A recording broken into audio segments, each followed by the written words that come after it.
આપણે વિકલ્પ સમીકરણને થોડું આગળ વધારીએ. એક્સરસાઇઝ 2 જોતા હતા આપણે. છેલ્લે 14 એક્ઝામ્પલ જોયા. હવે આજે આપણે 15મા એક્ઝામ્પલથી જોઈએ. 15 અને 16 બંને એક્ઝામ્પલની રકમ જરા ધ્યાનથી જોઈ લો.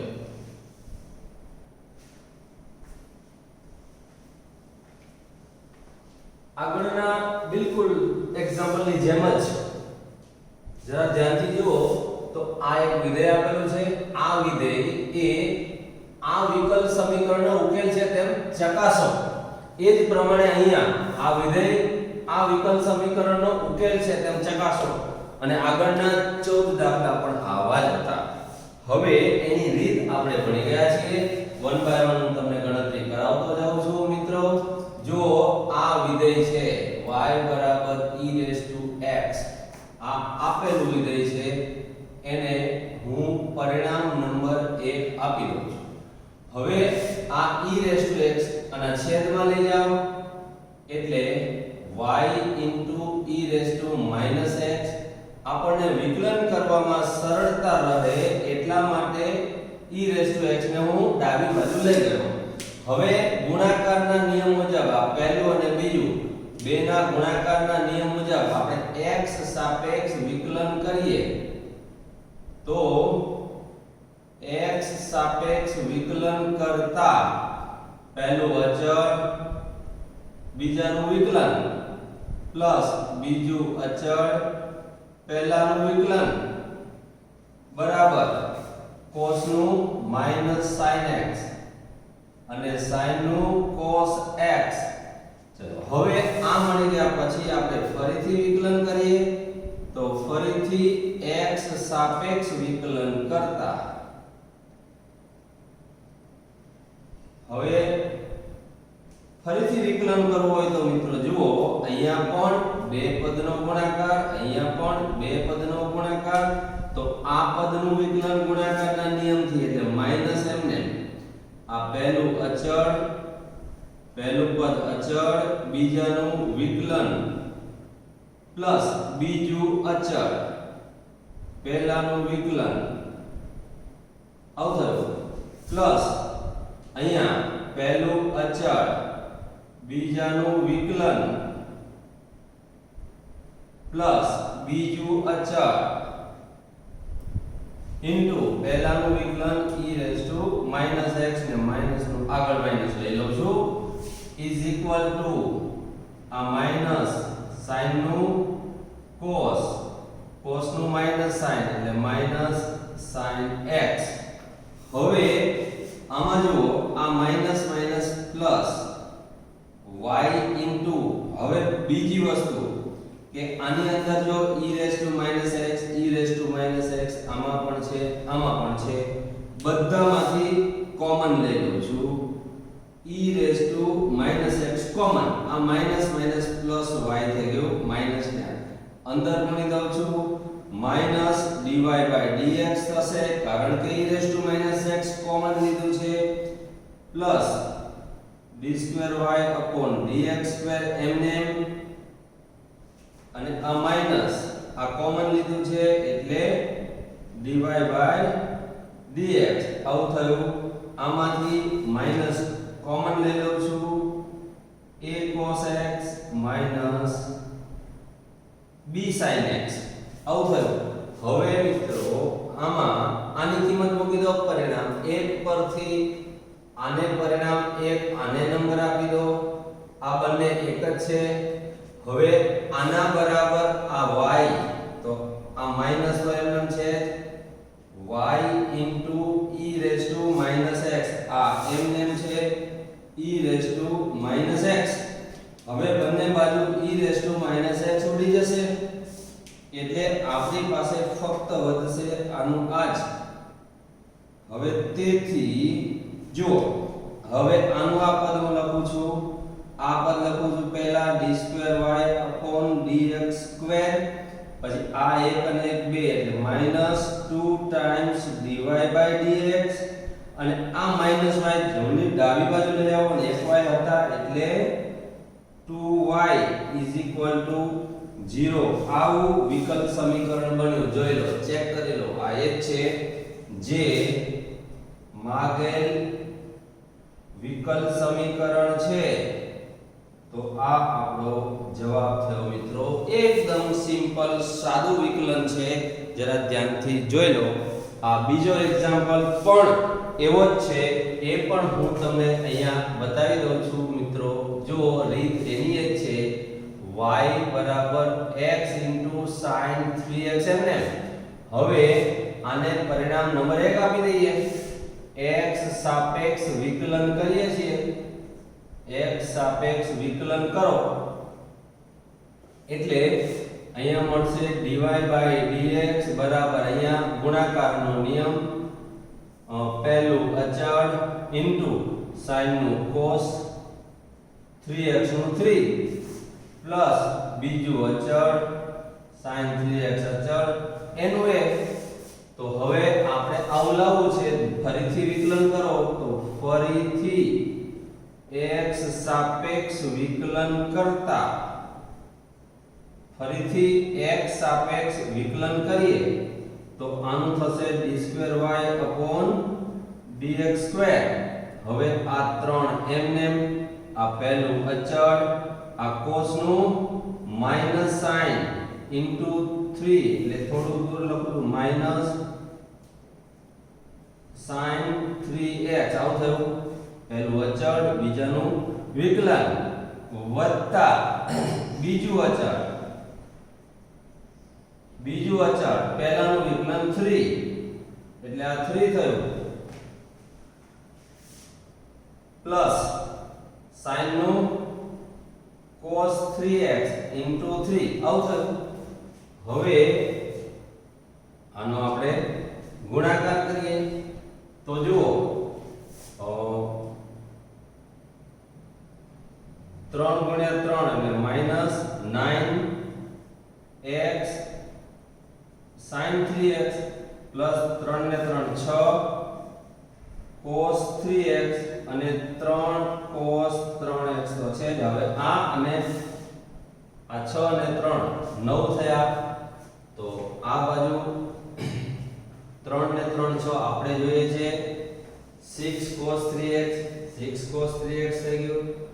ફરી એકવાર સાદું રૂપ જોઈ લો, ક્યાં ગડબડ નથી કરી, ચેક કરી લો. ચલો મિત્રો, ફરીથી એકવાર ચેક કરી લઈએ. અહીંયા આ પહેલું વિધેય, આ બીજું વિધેય ફરીથી વિકલન કરીએ છીએ. તો આ પહેલું અચળ, એક જ મિનિટ, આ પહેલું અચળ, બીજાનું વિકલન cos નું માઈનસ sin ઇન્ટુ 3 અને બીજાનું વિકલન વત્તા આ બીજું અચળ ઇન્ટુ પહેલાનું વિકલન આવું થયું. હવે આ 3 cos અહીંયા 3 cos 3x એમને, આ 3 અને 3 6 એટલે 6 cos અહીંયા થશે 6 cos 6x અને આ 3 ને 3 તરી 9x sin 3x.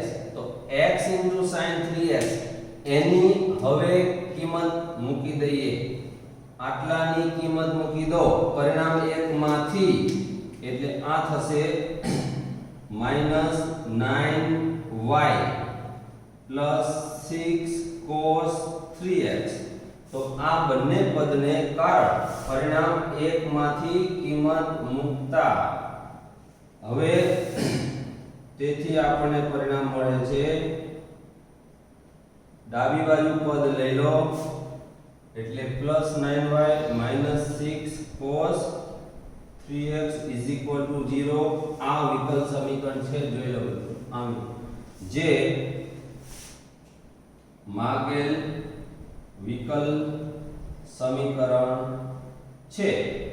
અહીંયા દાખલો આ બીજો પૂરો થયો. માત્ર સાદું વિકલન જ હતું. આવા બીજા બે દાખલા જોઈએ. હવે આપણે 17 અને 18મો એક્ઝામ્પલ જોઈએ. મિત્રો, આ સ્વાધ્યાય 9નો બીજા દાખલાનો ચોથો પેટા એક્ઝામ્પલ છે. આ વિધેય આ વિકલ સમીકરણનો ઉકેલ છે. છે તેની ચકાસણી કરવી છે એટલે સૌપ્રથમ આપણે x² બરાબર 2y² log y આ વિધેય લઈશું. હવે આપણે એનું x સાપેક્ષ વિકલન કરીએ તો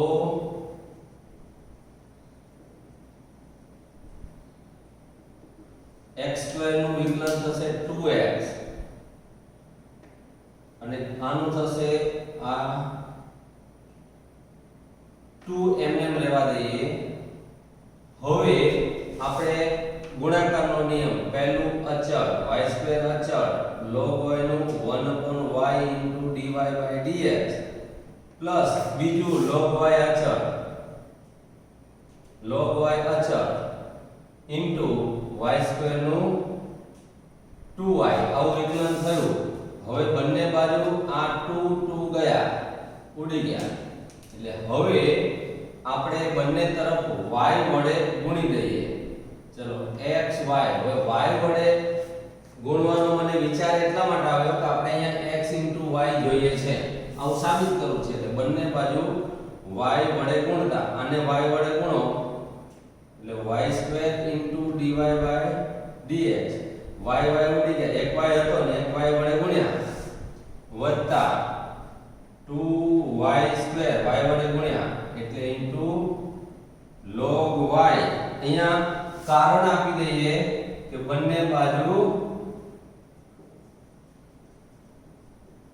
y વડે ગુણતા. આવું શા માટે આવ્યું એનું કારણ આપણે આપીએ છીએ.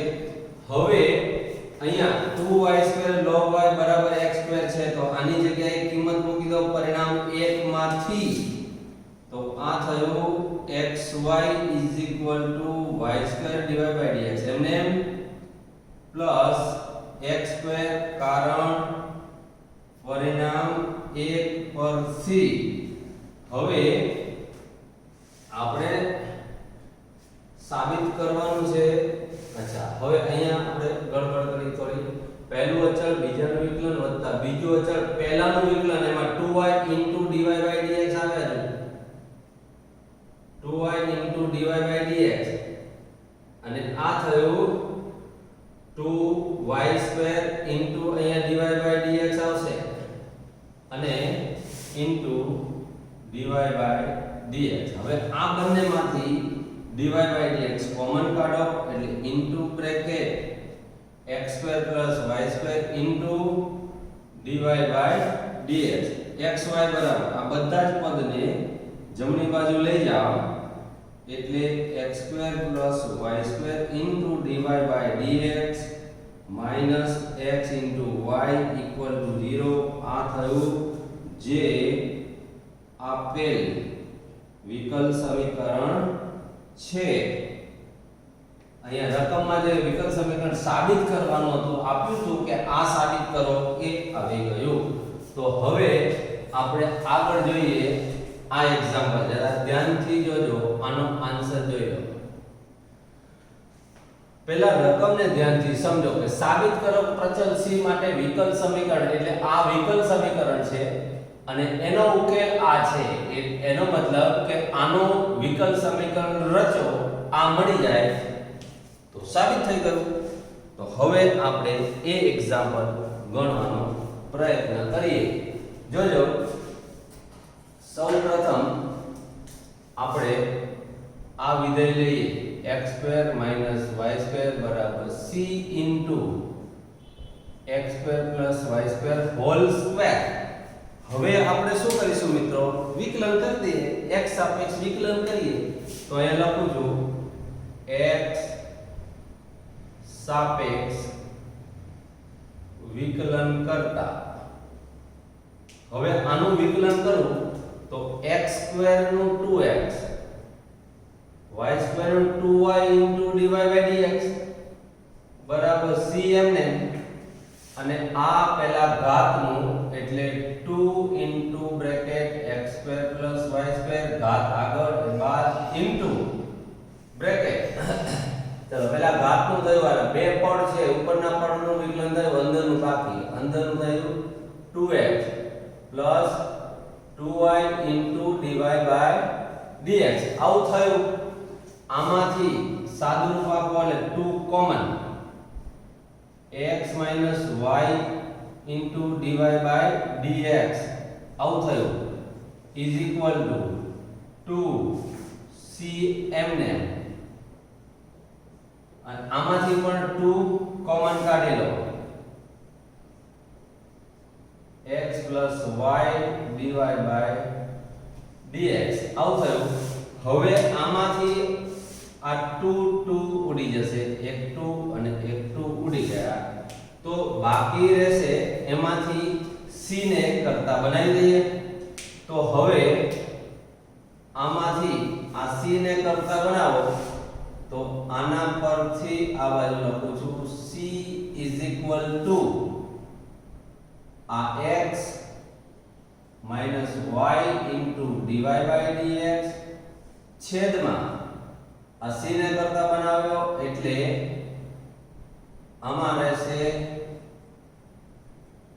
x² + y² mm 2mm અને x + y dy by dx તો c બરાબર આવું થશે હવે આ c ની કિંમત અહીંયા આને પરિણામ નંબર 1 આપી દઈએ તો આ c ની કિંમત પરિણામ 1 માં મૂકતા આ c ની કિંમત પરિણામ 1 માં મૂકતા હવે પરિણામ 1 માં આ કિંમત આપણે મૂકીએ જોજો તો આ પરિણામ છે x² - y² = c c ની કિંમત મૂકું છું અહીંયા x y dy by dx છેદમાં 2 times x² + y² into x + y dy by dx આ c ની કિંમત થઈ આ c ની કિંમત મેં અહીંયા મૂકી આ c ની જગ્યાએ into આ તો છે જ x + x² + y² whole square આવું થયું મિત્રો હવે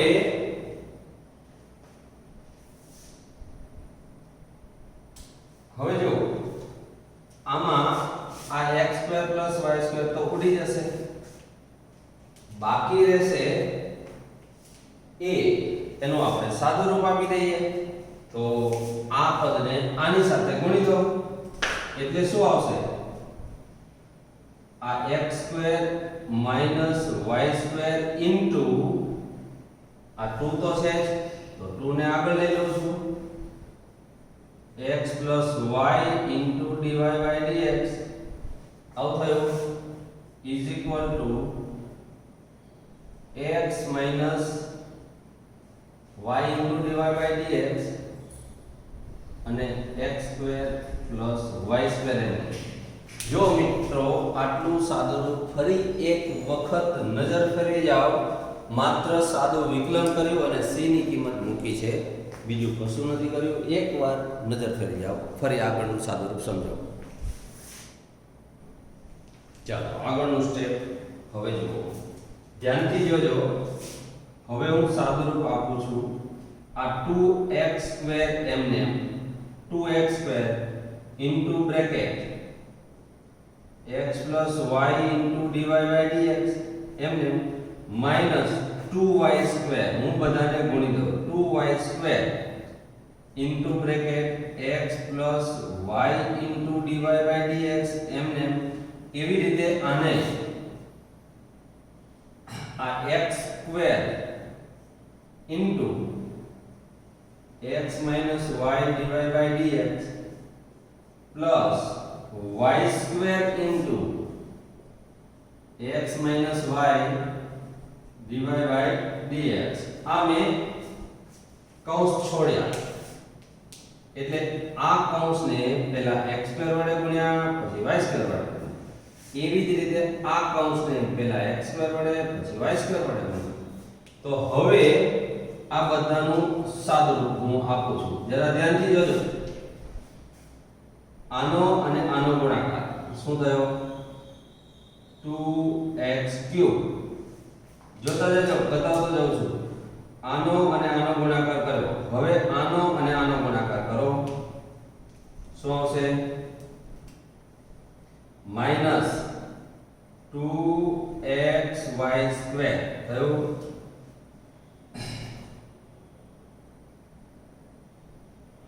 પછી સ્ટેપ બાય સ્ટેપ બધા જ લેતા જાય. ચલો, આનો અને આનો ગુણાકાર પ્લસ 2x²y dy/dx. પછી આનો ગુણાકાર માઈનસ 2xy², આ બેનો ગુણાકાર 2xy² માઈનસ 2y³ dy/dx. એવી રીતે આ બાજુ ગુણાકાર કરો તો x³ minus x²y dy/dx plus xy² minus y³ dy/dx. આવું થયું. હવે મિત્રો જુઓ, આ પદ હું જે અંડરલાઈન કરું છું એ પદ એક બાજુ ગોઠવી દો તો અહીંયા થશે 2x³ માઈનસ x³ એટલે x³ રહેશે. પછી આ બે xy² અને આ એક ડાબી બાજુ લઈ આવો એટલે 3 થઈ જશે. 3xy². આવું થશે. હવે dy/dx વાળા પદને જમણી બાજુ લઈ જાઓ તો આ 2y³ અને આ 1y³ આ બેને જમણી બાજુ લઈ જાઓ એટલે થશે y³ dy/dx. આ બે માંથી એક જશે. હવે આ dy/dx છે, આ પદ અને આ બે x²y છે પ્લસ છે, એને જમણી બાજુ લઈ જાઓ તો માઈનસ થઈ જશે. તો આ થશે માઈનસ 3x²y dy/dx. આમાંથી dy/dx કોમન લઈ લો એટલે આ થશે y³ માઈનસ 3x²y dy/dx અને આ પદ એમને. હવે આ સાદુરૂપ થયું આનું. હવે તમે જોઈ લો તો આ dx ને આની સાથે ગુણી દો તો આ તો x³ minus 3x²y dx equal to y³ minus 3x²y dy. તો આપણે શું સાબિત કરવાનું તો જોઈ લો. x³ માઈનસ 3xy² dx બરાબર આ ચેક કરો આ અને આ. તો જે આપેલ વિકલ સમીકરણ છે, જે આપેલ વિકલ સમીકરણ છે. આમ આ એક્ઝામ્પલ કરો. આમ ઓવરઓલ આખો એક્ઝામ્પલ તમે જરા ધ્યાનથી જુઓ ને તો આ વિકલ સમીકરણ ઉકેલા છે. એનો મતલબ આ ઉકેલ છે એટલે વિધેય થયું. આ વિધેયનું વિકલ સમીકરણ રચો અને એ આ આવી જાય તો દાખલો પૂરો થઈ જાય. એટલે આપણે આ વિધેય લીધું, એનું વિકલન કર્યું અને એમાંથી આપણે c સ્વયંરચનાંક c નો લોપ કર્યો તો c ની કિંમત આ વિકલનમાંથી પરિણામ એકમાં મૂકી દીધી. c ની કિંમત મૂકી એટલે c નો લોપ થઈ ગયો અને જે વધ્યું લોપફળ એ વિકલ સમીકરણ મળ્યું. તો આ વિકલ સમીકરણ છે જ. દાખલો પૂરો થઈ ગયો. તો આટલા સરળ દાખલાઓ છે. હવે આપણે બે MCQ જોઈએ. તમને હું એની સમજૂતી આપું એટલે બીજી એક્સરસાઇઝ પૂરી થાય અને આપણે ત્રીજી એક્સરસાઇઝ તરફ આગળ વધીએ. જો આ એક્સરસાઇઝના છેલ્લા બે MCQ આપણે જોઈ લઈએ. માત્ર થિયરી ઓરલી જવાબ જ આપવાના છે, બીજું કશું નથી. હું તમને સમજાવું છું કે પહેલા ધ્યાનથી વાંચો. ચતુર્થ કક્ષાના કેટલી કક્ષા? 4 કક્ષાના વિકલ સમીકરણના વ્યાપક ઉકેલમાં વ્યાપક ઉકેલમાં સ્વરચનાંકોની સંખ્યા. તો મિત્રો એક વસ્તુ ખાસ કરીને યાદ રાખો કે વિકલ સમીકરણની કક્ષા જેટલા સ્વરચનાંકો હોય, કોઈ પણ વિધેયમાં જેટલા સ્વરચનાંકો હોય એટલી કક્ષાનું એનું વિકલ સમીકરણ બને. બોલો તો એકવાર બોલી જાઓ. કોઈ પણ વિધેયમાં જેટલા સ્વરચનાંકો હોય તેટલી કક્ષાનું તેનું વિકલ સમીકરણ બને. એનાથી ઉલટું, જે વિકલ સમીકરણમાં જેટલી કક્ષા હોય તેના ઉકેલમાં એટલા સ્વરચનાંકો હોય. બીજું, સ્વરચનાંકો ધરાવતા ઉકેલને વ્યાપક ઉકેલ કહે છે. તો વ્યાપક ઉકેલની વ્યાખ્યા યાદ કરો. સ્વરચનાંકો ધરાવતા ઉકેલને વ્યાપક ઉકેલ કહેવાય. એનો મતલબ વ્યાપક ઉકેલ હોય તો એમાં સ્વરચનાંકો હોય, અને કેટલા હોય? એની કક્ષા જેટલા. તો આમાં કેટલું કીધું છે? ચતુર્થ કક્ષા કીધી, તો એની અંદર 4 જ સ્વરચનાંકો હોય. તો આ આપણો જવાબ થયો. તો યાદ રાખો, જેટલી કક્ષા છે એટલા સ્વરચનાંકો હોય, આ યાદ રાખો. પણ તેમાં વ્યાપક ઉકેલમાં તો આ જવાબ છે.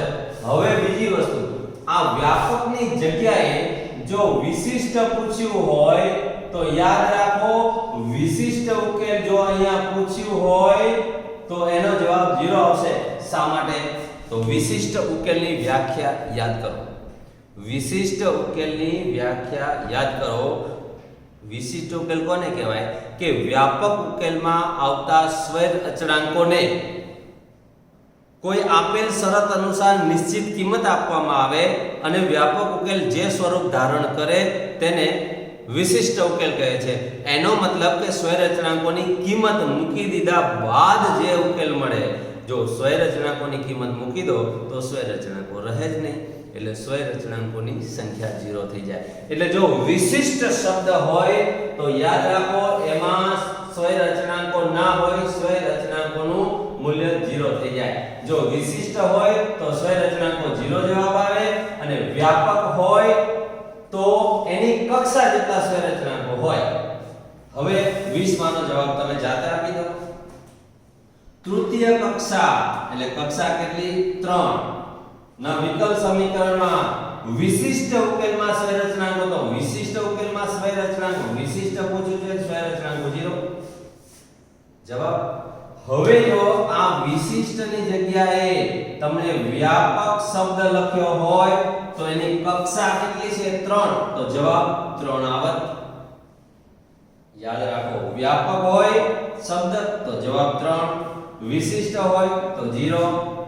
આ દાખલામાં વિશિષ્ટ હોય તો જવાબ 0, વ્યાપક છે તો જવાબ આ 4, એની કક્ષા જેટલા. તો આવા દાખલા અનેક પ્રકારે પૂછી શકાય છે મિત્રો. તો ખાસ તમારે શું યાદ રાખવાનું? વિશિષ્ટ ઉકેલમાં સ્વર અચળાંકોની સંખ્યા 0 હોય છે. લખવું હોય તો લખી રાખો, આ નોંધ કરીને, કે વિશિષ્ટ ઉકેલમાં સ્વર અચળાંકોની સંખ્યા 0 હોય છે, પણ વ્યાપક ઉકેલમાં સ્વર અચળાંકોની સંખ્યા વિકલ સમીકરણની કક્ષા જેટલી હોય છે. આટલું યાદ રાખો. તો આટલું ભણી ગયા પછી હવે આપણે એક્સરસાઇઝ 3 તરફ જઈશું. એક્સરસાઇઝ 3 હવે આપણે જોઈએ છીએ. તો એક્સરસાઇઝ 3 ના એક્ઝામ્પલ હવે હું તમને બતાવી રહ્યો છું. એક્સરસાઇઝ 3 આખી ખાસ યાદ રાખો. એક્સરસાઇઝ 3 છે એ પણ વિકલ સમીકરણની રચના કરવાની છે. એટલે જે એક્સરસાઇઝ 2 માં આપણે 20 દાખલા ગણી ગયા એના એ જ દાખલા ફરી પાછા બીજા 20 ગણવાના છે, આના જેવા જ, પણ એમાં વિકલ સમીકરણની રચના કરવાની. આમાં શું કર્યું હતું કે ઉકેલ છે તેમ ચકાસો મતલબ એનો વિકલ સમીકરણ રકમમાં આપી દીધું હતું, એ આપણે મેળવવાનું હતું. હવે પછીના દાખલામાં જવાબ આપેલો નહીં હોય, માત્ર વિધેય. આ વિધેયનું વિકલ સમીકરણ રચો. તો આપણે શું કરવાનું? વિધેયમાં સ્વર અચળાંકો જોઈ લેવાના, એટલી કક્ષા સુધી વિકલન કરવાનું, અને સ્વર અચળાંકોનો લોપ કરો એટલે આપણને વિકલ સમીકરણની રચના એટલે કે વિકલ સમીકરણ આપણને મળી જશે. તો હવે આપણે જોઈએ એક્સરસાઇઝ 3 ના એક્ઝામ્પલ. રકમ પણ હું બતાવું છું અને WhatsApp ના માધ્યમથી તમને એની એસાઇનમેન્ટ પણ મોકલી આપું છું. ચાલો મિત્રો, હવે આપણે એક્સરસાઇઝ 3 શરૂ કરીએ છીએ. આમાં વિકલ સમીકરણની રચના કરવાની છે. 5 એક્ઝામ્પલ મેં લખ્યા છે. વન બાય વન તમને સમજાવતો જાઉં છું. જરા ધ્યાનથી જુઓ. આ ટેક્સ્ટ બુકનું ઉદાહરણ નંબર 4 છે. હવે આમાં જે વક્ર સંહતિનું વિકલ સમીકરણ રચવું છે એમાં સ્વય રચનાંકો કેટલા છે જોઈ લો. એક જ છે. તો આનું વિકલ સમીકરણ એક કક્ષાનું બનશે, એટલે આનું એક જ વખત વિકલન કરવાનું. તો આનો આન્સર y mx છે. હવે x સાપેક્ષ વિકલન કરતા, તો x સાપેક્ષ વિકલન કરતા વિકલન કરી દઈએ છીએ મિત્રો. તો આ થશે, આને પરિણામ નંબર 1 આપી દઈએ છીએ. પરિણામ નંબર 1. હવે dy dx બરાબર m પરિણામ 2.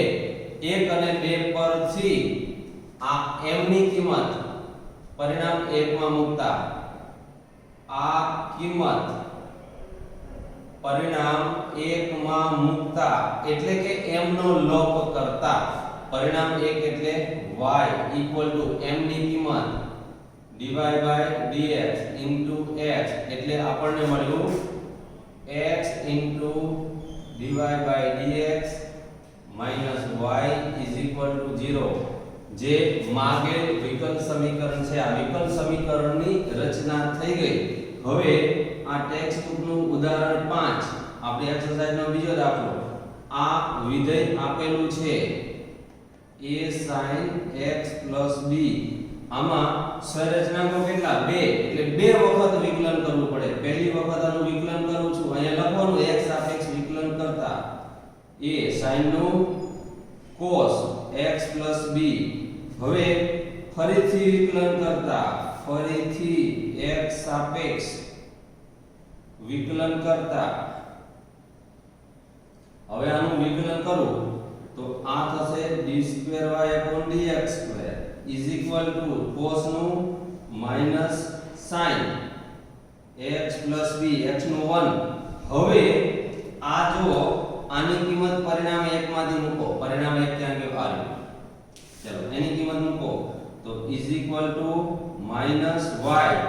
હવે આ y ને આ બાજુ લઈ આવો, એટલે d2y/dx2 plus y is equal to 0. આ આપણો જવાબ થયો. હવે ત્રીજો એક્ઝામ્પલ સ્વાધ્યાય 9 નો ત્રીજો દાખલો છે. એને જરા જોઈએ. આ રકમ x - a whole square equal to 2y square equal to a square પરિણામ 1. આને વિકલન કરો 2x - a plus 4y into dy by dx is equal to 0. તો હવે આમાં અને 2 વડે ભાગી દો, એટલે આપણને શું મળશે? x - a plus 2y dy by dx is equal to 0. હવે આમાંથી x - a ની કિંમત આમાં મૂકી દો. સમીકરણ જો પરિણામ 2 માંથી x - a ની કિંમત 1 માં મૂકતા a નો લોપ થઈ જશે. તો આ x - a એની જગ્યાએ minus 2y into dy by dx whole square plus 2y square is equal to, હવે a ની કિંમત, તો a એટલે શું થાય? આમાં a ને આ બાજુ લઈ આવો, એટલે આ થશે x plus 2y into dy by dx whole square. આવું થશે. હવે આનું વિસ્તરણ કરો એટલે શું મળશે? 4y વર્ગ dy by dx નો વર્ગ plus 2y વર્ગ equal to આનું x સ્ક્વેર, આ 4xy into dy by dx plus 4y square dy by dx whole square. હવે આ 4y² dy by d આ ઉડી ગયા, તો બાકી વધ્યું શું એ આપણો જવાબ થશે. તો આ x². તો એને જવાબનું આપણે સ્વરૂપ એવું લખીએ કે x² + 4xy dy by dx અને આ 2y² છે ને જમણી બાજુ લઈ જાઓ એટલે -2y² = 0, જે આપણો જવાબ થશે. આ એક્ઝામ્પલ પૂરો. હવે આ સ્વાધ્યાય 9.3 નો પહેલો દાખલો છે. વક્ર સંહતિ આ છે એને લઈ લે x/a + y/b = 1. પરિણામ 1. આમાં બે સ્વૈરચનાંકો છે એટલે બે વખત વિકલન કરવું પડે. તો પહેલી વખત આપણે વિકલન કરીએ x સાપેક્ષ વિકલન કરતા હવે આનું વિકલન કરો, આનું થશે 1/a plus y નું વિકલન dy by dx is equal to 0. હવે અને આમાંથી dy by dx ને કરતા બનાવો, dy by dx બરાબર અને ડાબી બાજુ લઈ આવો એટલે -b/a થશે. હવે આનું ફરીથી x સાપેક્ષ વિકલન કરતા હવે આનું વિકલન કરો તો આપણને શું મળે? d2y/dx² = આ તો અચળ છે એટલે 0. આમાં સ્વૈરચનાંકોનો લોપ થઈ ગયો તો આ આપણો જવાબ થયો. હવે પાંચમા એક્ઝામ્પલમાં જરા ધ્યાનથી જુઓ. 9.3 નો બીજો દાખલો છે ટેક્સ્ટ બુકમાં. તો પહેલા આ વિધેય લઈ લઉં છું y² = ab² - x². પરિણામ નંબર 1 આપણે આને આપી દઈએ છીએ. હવે આનું વિકલન કરો એટલે x સાપેક્ષ વિકલન કરતા, ચલો x સાપેક્ષ વિકલન કરતા હવે આનું વિકલન કરું છું તો y² નું 2y dy by dx બરાબર a એમને b² નું 0 -2x 2 ગયા y dy by dx = -ax. આ એનું વિકલન થયું. હવે આપણે જાણીએ છીએ ફરીથી, કારણ કે આની અંદર બે સ્વૈરચનાંકો છે એટલે બે વખત વિકલન કરવું પડે એટલે ફરીથી x સાપેક્ષ વિકલન કરતા. હવે ફરીથી x સાપેક્ષ વિકલન કરો તો જુઓ અહીંયા પહેલું અચળ બીજાનું વિકલન વત્તા બીજું અચળ ઇન્ટુ પહેલાનું વિકલન ઇઝ ઇક્વલ ટુ આ x નું માઈનસ a. હવે આ કિંમત આ પરિણામ 2 માં મૂકી દઈએ. આ કિંમત પરિણામ 2 માં મૂકતા એટલે માઈનસ a ની કિંમત અહીંયા પરિણામ 2 માં મૂકો એટલે y dy by dx is equal to x into minus a ની આટલી કિંમત આપણે મૂકવાની છે.